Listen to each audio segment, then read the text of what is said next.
మాజీ ముఖ్యమంత్రి వైఎస్ జగన్మోహన్ రెడ్డి వారం రోజుల్లోపు క్షమాపణ చెప్పకపోతే రాజకీయ యుద్ధం అంటూ రాయదుర్గం ఎమ్మెల్యే కాల్వ శ్రీనివాసులు చేసిన వ్యాఖ్యల మీద మాజీ ఎంపీ తలారి రంకయ్య తీవ్రస్థాయిలో ఆగ్రహాన్ని వ్యక్తం చేశారు. క్షమాపణ చెప్పకపోతే ఏం చేస్తారు, మేము కూడా చూస్తామని ఘాటుగా స్పందించారు. జిల్లా వైసీపీ కార్యాలయం మాట్లాడుతూ తెలుగుదేశం పార్టీలో ఉన్నవారు మాత్రమే బీసీలా, ఇక మిగిలిన వారు బీసీలు కాదా అంటూ నిలదీశారు. ఎస్ఎస్ సుధాకర్ యాదవ్, కాలు శ్రీనివాసులు మాత్రమే బీసీలా, హత్యకు గురైన లింగమయ్య మాలాంటి వారు బీసీలు కాదా అని ఆయన నిలదీశారు. కాల్వ శ్రీనివాసులు ఇలాంటి వాటికి రాజకీయ యుద్ధాలు చేయడం కాదని, ఎన్నికల ముందు ప్రాజెక్టుల వద్ద కాల్వల వద్ద సెల్ఫీలు తీయించుకున్నారని, వాటిని పూర్తి చేసి రాజకీయ యుద్ధం చేయాలన్నారు. ఓడిపోయి మాకు బుద్ధి వస్తే ఓట్లు వేసి తమకు బుద్ధి వచ్చిందని ప్రజలు అంటున్నారన్నారు. కళ్యాణదుర్గం నియోజకవర్గంలో పసికందును బకెట్లో వేసి చంపితే ఒక మహిళ ఆత్మహత్య చేసుకుంటే ఒక బీసీని అంతలా వేధించిన ఎమ్మెల్యే సురేంద్రబాబు ఏం సమాధానం చెబుతారని ప్రశ్నించారు. సిబాయిలో ఒక సాక్షి విలేకరుపై కేసులు పెట్టారని ఆగ్రహాన్ని వ్యక్తం చేశారు. వీటన్నింటికీ అక్కడ ఎమ్మెల్యే సమాధానం చెప్పాలన్నారు. కాలువ శ్రీనివాసులు గారు ప్రకటించున్నారు.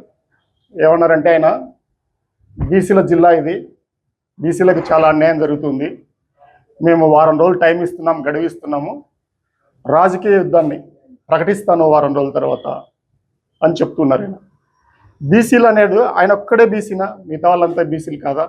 ఆ ఎస్ఐ గారు ఒక్కడే బీసీనా? ఆ చనిపోయిన ఆయన బీసీ కాదా? బీసీలకు మేము కూడా ఏం చేస్తున్నామంటే రెండు విషయాలు, అధికారంలో ఉన్నప్పుడు ఒక రకమైన పద్ధతి, అధికారంలో లేనప్పుడు ఒక పద్ధతి ఉండకూడదు. ముఖ్యంగా నేను కాలువ శ్రీనివాసులు గారిని అడుగుతున్నా. ఒక 2 ఏళ్ల క్రితం అనుకుంటా, నేను ఎక్కడో పార్లమెంట్ కమిటీలో చాలా దూరంగా ఉంటేనే గోరంట్లలో ఒక అమ్మాయి ఆత్మహత్య లేదా మర్డర్ జరిగినప్పుడు వీధి పోరాటాలు చేశారు. అక్కడ ఎన్ని రోజులు చేశారు, ఎంత గొడవ చేశారు. ఒక బోయల్ అమ్మాయికి, వాల్మీకి అమ్మాయిని చంపినారనే విషయం. మళ్ళీ అధికారం వచ్చిన తర్వాత నందికోట దగ్గర ముచ్చుమరిలో ఏమైంది, అమ్మాయి శవం కూడా దొరకలే, ముక్కలు ముక్కలుగా నరికి ఎక్కడో నదిలో పడేసారు. అప్పుడు గుర్తురాదు, ఇప్పుడే ఎప్పుడైతే ఎన్నికల ముందు ఉంటాయో అప్పుడే గుర్తొస్తాయి. మీరు ఖచ్చితంగా రాజకీయ యుద్ధం చేయాలా. మీరు ఒక బీసీ సోదరుడిగా, వయసులో పెద్దవాడిగా నేను కోరుకుంటున్నా మీరు రాజకీయ యుద్ధం చేయాలనే.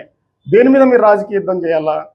మీరు ఎన్నికల ముందు సెల్ఫీలు దిగారు చూడు, ఒక్కొక్క చోట తీసుకొని ఇది ఇలా ఉంది, ఇది అలా ఉంది అని. ఆ నిర్మాణాల ముందు వెళ్ళి ఇప్పుడు పూర్తి చేయడం కోసం మీరు రాజకీయ యుద్ధం చేయండి.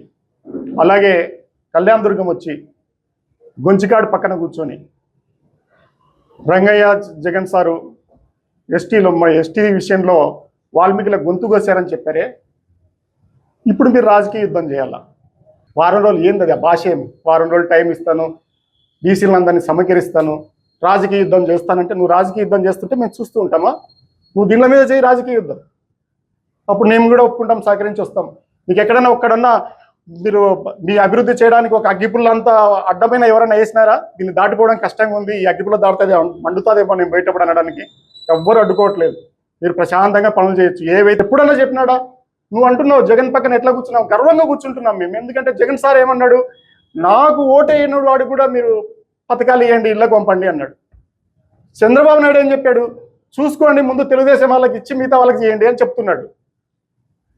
75 సంవత్సరాల స్వాతంత్రం వచ్చిన తర్వాత అత్యధిక పార్టీ మీదే, ఎక్కువ కాలం ఉన్న పార్టీ మీదే.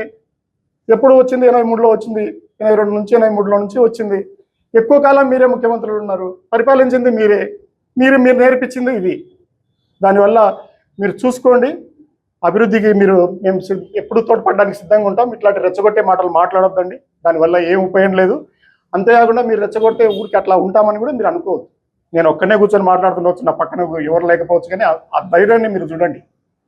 నేను ఎక్కడైనా తిరగలను, మీరు ఏం చెప్పాలనుకున్నా అది చెప్పగలను. నేను చెప్పిన వాటిలో ఏది తేడా ఉన్నా కానీ కూడా, ఈవెన్ కంబదూరు ఎంపీపీ విషయంలో కూడా వచ్చినప్పటికి కూడా, కంబదూరు ఎంపీపీ విషయంలో ఒక్కటి చెప్పమను, తెలుగుదేశం వాళ్ళు డబ్బులు ఇవ్వలేదని కానీ, ప్రయత్నం చేయలేదు కానీ, మా వంటారెడ్డిపల్లి మా ఎంపీటీ సోముని బండి మీద పడి ఎత్తుకుపోలేదని కానీ, లేదా దాంట్లో కూర్చున్నప్పుడు జరుగుతుంటే రెజల్యూషన్ బుక్ చించలేదని కానీ, ఆఫీసర్కి స్ట్రోక్ వచ్చిందని చెప్పకపోవడం కానీ, కరెంటు పోకపోవడం కానీ, ఏది చేయలేదో చెప్పండి, ఎన్ని ప్రయత్నాలు చేయలేదో చెప్పండి. అక్కడ కంబదూరులో కూడా, కళ్యాణదుర్గంలో కూడా తయారై నన్ను విమర్శించడానికి వస్తారు. మీరు మళ్ళీ చెక్ చేసుకోండి, ఏముండదు ఇక్కడ. ఇది కూడా బట్టలు కూడా తీయడం అనేది కూడా నాకున్న, ఇంకా నేను శబ్దాకర రత్నాకరాన్ని చదవలేదు, చూడలేదు దాని పదం ఏంటి. నాకున్నది ఏంటంటే బట్టలు అంటే నాకున్న పరిజ్ఞానంలో ఏదైనా సరే రహస్యం ఉన్నది ఉన్నట్టు, మంచి చెడు నీవి రెండు ఇప్పి చూపిస్తాను చెప్తాను అనే అర్థంతోనే వస్తుంది, కానీ వేరే అర్థం అని నేను అనుకోవట్లేదు. ఇప్పటికైతే నేను అదే అనుకుంటున్నా. ఇంకేమైనా భాషా పరిజ్ఞానము, ఈ కాలువ శ్రీనివాసులు గారు జర్నలిజం చేసి వచ్చినారు కాబట్టి ఆయన వేరేదన్నా ఉంటే నేను పోయి తెలుసుకుంటాను. ఇంకా వేరేదన్నట్టు ఎందుకు జనాలను రెచ్చగొడతారు? బాధిత కుటుంబం పరామర్శించడానికి వచ్చారు. ఆ చంపిన వాళ్ళు ఎవరు? మీకు అందరికీ తెలిసిన వాళ్ళే. ఎందుకు చంపాల మనుషుల్ని? చంపడం ఒకరైతే మానసిక వేదన.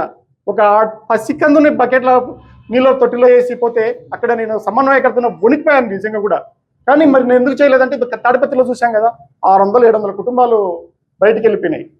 మేము ఎక్కడ రెచ్చగొట్టకూడదు. ఇప్పుడైతే అందరికీ కొంత కూల్ మైండ్తో తండా దిమాగ్తో అర్థమవుతుందని నెమ్మదిగా చెప్తున్నాను.